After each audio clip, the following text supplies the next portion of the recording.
everyone. This is Shantae with you again for another stimulus update. This is May the 5th. So come on in as always. Do drop in, leave a comment, ask any questions that you have. If I don't get to them while on this broadcast, I always follow up afterwards to answer any questions that you have. So today I'm going to be talking about the stimulus updates, including the EIDL, the Paycheck Protection Program, the Pandemic Unemployment Assistance, and stimulus checks. So again, come on in. Also, do share this out. These updates, can pertain to anyone, but I really come on to help entrepreneurs and small businesses that are impacted by COVID-19. So I'm going to start with the EIDL. As you know, that is administered by the SBA. The SBA is the Small Business Administration, and that is the Economic Injury Disaster Loan. And along with that is the grant. So before they had shut it all down, they had closed off the applications, they were refunded, which means that they had certain monies allocated for the loan part of the program, and then an addition, which was $60 billion, and then an additional $10 billion that is allocated for the advance. What is the advance? The advance is a grant, right, up to $10,000, which most small businesses, if you have less than 500 employees, are eligible for. So once they refunded, we were waiting for them to reopen the application process, like even up through the day before yesterday. And if you saw my timeline or other video, you know that they did reopen the application for the EIDL loan and advance. And so what I said was, is now that they had opened up the application, it's upon you to take action on it. As of the last time that I looked, which was early this morning, the SBA has a notice that right now they're only accepting, meaning processing applications for those who were already in the pipeline, such as myself and a lot of others like myself, and agricultural businesses. Like that includes the farmers who were excluded, that should have been excluded in the initial round of the program. So you will see website, and that several resources are listed here in the description for you, so just click on any of them. But if you go to the SBA website, they do have clarifying statements that the application process is open right now, but they're only accepting agricultural applications. I would apply anyway, and I would keep monitoring that too to see when they're accepting additional applications for that program. But just because they're looking at the agricultural doesn't mean that you can't get in on it, because again, they're filling the pipeline now. So if you have your application in again and you're like, where's my money? I haven't seen my money. Just know that you are in queue. I'm still in queue from way back in March. And so as soon as I get mine, I will come on here and share that with you, so you know, okay, then I could be next. So have patience, because they're still dealing with technical issues as well. Understand that they have so much applications coming in from both the PPP program and EIDL programs to these systems that they have never experienced before. So know that. I know it's a challenge for everyone, but do be patient with them. Just make sure you do your part on your end to get your information in there and follow up with appropriate steps. So that is the EIDL. Those are the updates. So if you're in line, stay tuned. When they're ready to process you, you will receive a notification of your status. So I wanted to talk about the Paycheck Protection Program, because there's a lot of questions around this program, which again is different than the EIDL. The Paycheck Protection Program is to really help businesses retain employees, whether that means retaining the ones they already have or hiring new ones, but they want to put people to work. So that is why, they have this program. There's been challenges with it, especially with the small businesses, entrepreneurs that don't really have a lot of employees or understanding like what is forgivable. So there's been maybe a lot of caution, maybe not so many applications this go round, just because there's so many questions and uncertainty about if it's going to be forgivable or not. But I wanted to let you know that for the second round, there's 175 billion that has been given out thus far. So I think there was over 300 the billion that was allocated towards that. The Congress and SBA issued a sixth interim final rule on April the 28th of 2020. And this is concerning disbursements. So there were questions about, when do you start? So if you get a loan, you don't have any employees, what does that mean for you putting people back to work if your business is still closed? So I guess what some businesses were trying to do is take multiple disbursements. So the rule is you cannot take multiple disbursements. So for instance, say you qualify for 100,000, you approve for that, you need to take the full disbursement of $100,000. You cannot take 20,000 here today, then 25,000 next month, 25,000 the next month. You must take it all at the same time, and you cannot use it as a tactic to be able to delay the process or delay the start of your 8-week period, because the 8-week period starts after you get the funds, and making sure that you have employed individuals on your team for an 8-week period following disbursement of the money. Okay, so if you submit your documents and you get approval from the SBA, so once you apply to with your bank or financial institution, you submit it, SBA approves it. They will give you a loan, right? They approve it. You have 20 days. Once they approve it, if you don't submit all the necessary information to finalize and get your disbursement, they will cancel your application. So again, I understand it may have it's a slow process. Anytime you're working with the government, it's a slow process. But you always make sure you do what you're supposed to do on your end. So if they're telling you to submit documentation to finalize the process, you need to submit what they're asking for. Or you have 20 days to do it, or they will cancel your loan and you will not be able to get the funds. Now, the SBA will be making the Form 1502 available to the financial institutions to be able to track these PPP loans. What I would encourage you to do is, it's important to have a relationship with your bank. Make sure you're not just getting money, but you have a contact at this institution. You're asking questions like, what is the follow-up process? They have information, and they're constantly updated on the program rules, giving clarifications. So take initiative and make sure you have a contact. Make sure that you follow up with them, that you ask them questions, because I can't answer all the questions, right? But you want to make sure that you ask a specific bank questions, what maybe types of tools or resources to be able to track your loan progress, because they will have that information too. So they could be a support. They should be a support to you. And I know someone had asked about tracking on our end. So if you disperse the money, how do you track it, or what's some great tools? My recommendation is that you connect with an accountant. If you don't have an accountant, get an accountant. If you don't have accounting systems, there's free ones out here. There's really no excuse. If you're an entrepreneur, business owner, you need to have accounting tools. They have apps on your phone. The Wave app, FreshBooks, QuickBooks, Xero are just a few of them. But these will help you keep your records straight, because if you are in these programs and you got disbursements, you will need to properly record all of the information, keep track of all your records, but how they're treating the program and how you're tracking these expenses specifically for this program, you need to make sure you have that in order. And the best thing that I would say is to talk to an accountant. If you need referrals, I'm happy to give those to you.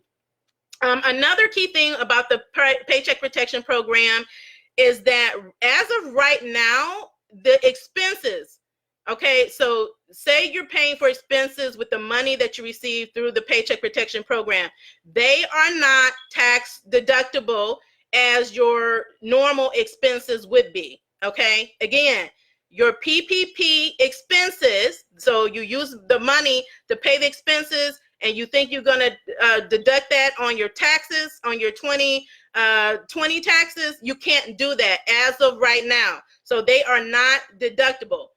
Deductions are disallowed. However, there are many advocates of the small business community that are trying to get that changed. And so there have been changes based on clarifications that have been given. So stay tuned for that update if they were to change that. But as of right now, those funds are not tax deductible. Okay.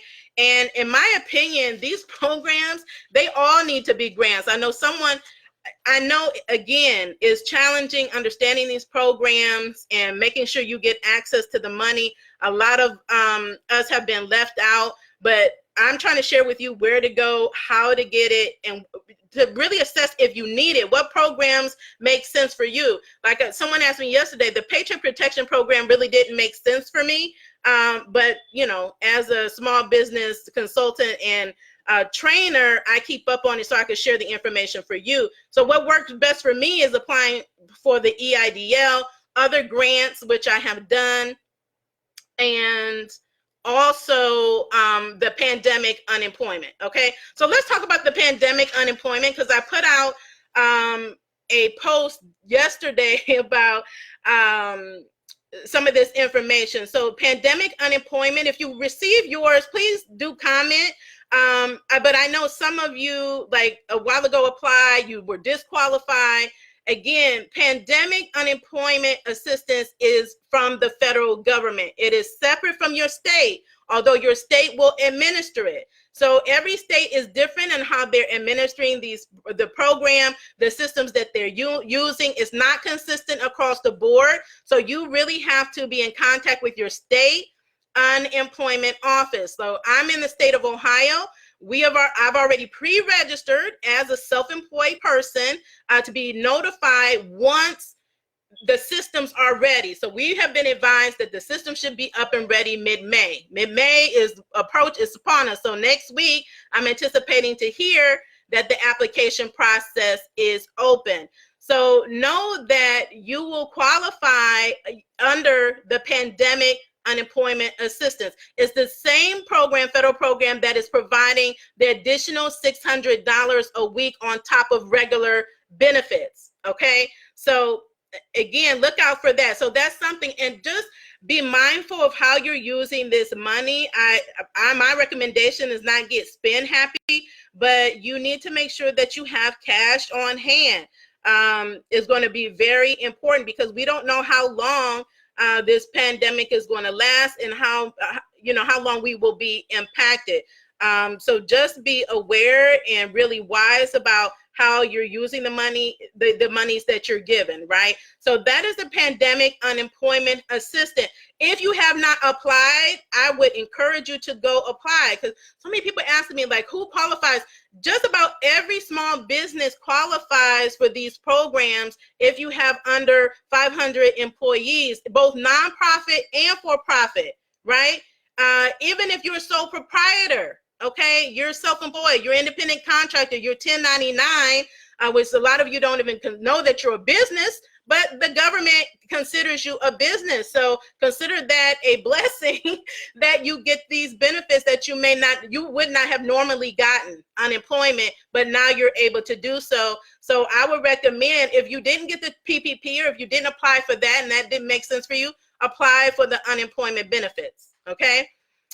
All right, so again, leave your questions in the comments if you have them. This is the time to ask. And then if I don't know the answer, I will go find the answer and circle back, okay? So the other thing that I wanted to talk about is the stimulus checks that have been getting out. I put a post out yesterday asking what are you doing to use the money to build wealth, right?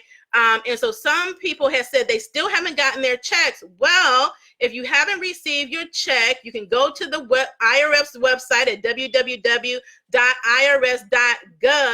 On the main page, it has a check your status area section, full right there, clear as day. Click on it, put your information in, and you should be able to see that there is a status, okay? I'm going to remind you again, because somebody asked me the other day, there are several circumstances in which you would not receive a stimulus check. And I know so many entrepreneurs and small business owners have not filed their taxes. It is important for you to file your taxes on a regular basis. In order to get the check or a direct deposit of your stimulus, okay, so you're leaving money on the table by not doing your taxes, because you need to have done your taxes 2018 or 2019 to even get the stimulus payment. Okay, there is a section to check your status and to input your banking information, but only if you're not responsible or required to file taxes. So there's some individuals aren't required to file taxes, right? So there's already a process for that. But if you are required to file taxes, you need to have filed your 18 or 19. So if you haven't filed your 19, they're going to go based on your 2018 taxes. But if you filed your 2019, they're going to use your 2019 taxes. So again, these are some of the reasons you wouldn't get it. And the only people that would have their stimulus garnished are those that owe child support. So if you owe the IRS, you're still going to get your money, but you need to file your taxes. Okay, so you know, if you owe them, if you owe the IRS, you're getting your money. If you owe any other entity, pretty much you're getting your money, except if you owe child support, then they're going to offset that. Okay, but otherwise, you should expect that money that is due to you. And I talked about some of the upcoming stimulus proposals for additional stimulus money that, you know, is most likely forthcoming, because we know $1,200 is not enough. So look for that. Look for Congress is going to be meeting. I think they're starting to meet and come together already this week, because I believe they're back in session. But really stay tuned and get involved and be aware of what's going on in your local government, your state government, and your federal government. All of these things impact you as an entrepreneur and small business owner. If you didn't know before, you know now with this pandemic. So you know you have a voice. Be an advocate for yourself. Be an advocate for others who are just like you, because we're all going through this together. But you have to use your voice and let them know, you know, what you need and what you want, so that they are acting in your best interest. So some of the reasons that some of these changes have been implemented is why, because small business owners like myself have spoken up and said, this is not working on behalf of us as small business owners. So you all need to take a look at this and make a change, okay? And we even said that about the $10,000 grant, which was never supposed to be a $1,000 per employee, but because they had so many applications, they said, how can we spread this around and get it to more people? And so they decided to give a $1,000 grant per employee. But they're still working through that. So again, if you apply, and maybe they go back later and give you the full amount as it was intended. So even those who got the 1,000, because you don't really have employees, you're an employee of one, you may come and find out that later on you get that full $10,000, because that's what you should have gotten. Okay. So that's that. Another thing is healthcare. So if you lost your job and don't have health care, I would encourage you to go to www.healthcare.gov and sign up for health care, because everybody needs health care coverage, insurance. And we know when you leave your job, that goes with you if you're not on COBRA, and COBRA is expensive, so people can't afford that. So definitely utilize the government programs that are out here. You pay your taxes to be able to take care of these benefits. And if you lost your job, you can get health care through healthcare.gov. So do go there and look into those healthcare options for you. And if you know someone else that's in that situation that needs healthcare, please share out this information, right? This is not just for me. This is to be shared with other people, because business owners need this information. They want this information, really don't know where to go. So that's why the resources are here. And then lastly, there's been a coalition of global companies that have come together to be able to be a resource to small business owners. So that link is also in the description It is called We Stand for Small. Okay, so you could go to www.standforsmall.com and get access to a ton of resources, their discounts on a number of different things that small business use, whether it's technology or courses or accounting systems that I just mentioned before. This is the opportunity to get in on those types of things when they're given the discounted rate, giving you access to free classes to enhance your skill set. So there are a lot of organizations coming together to do that, and coming together to give out money as well. So again, you can go to the SBA website for information regarding the PPP and EIDL.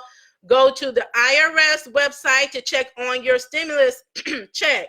So if you haven't received it, you should see the status there. I know because I recently got mine, so they told me what the status was and when I should expect it. And I did. If you need health care or know someone else that does, that lost their job, go to the government healthcare website. And then there's a business resource global coalition that came together to provide resources and information for you to support you as a small business owner. That is www.standforsmall.com. Don't forget to check with your county, your state, okay, your county, your city, and your state for programs, because every day they are rolling out new programs to help you with grants and other types of resources and information to really help you to thrive in your business during this time. Whether you need to pivot, whether you need more money in your business, you need employees, whatever it is, they are providing these programs to help you. I know in Cleveland, the Cuyahoga County just did this a few weeks ago, and Cleveland just announced that they're putting millions towards helping with the coronavirus, including small businesses here in Cleveland, Ohio. So just about every state has these programs. So just check with your county, your city, and your state for those programs for which you could possibly be eligible for. That's it for today. Thank you so much for tuning in. Again, if you missed the live, come back for the replay, #replay. Drop your questions and comments. I'll come back and engage and answer those questions. And then I will talk to you later once I have another update. Until then, be blessed, be safe, and I'll talk to you later. Have a great day.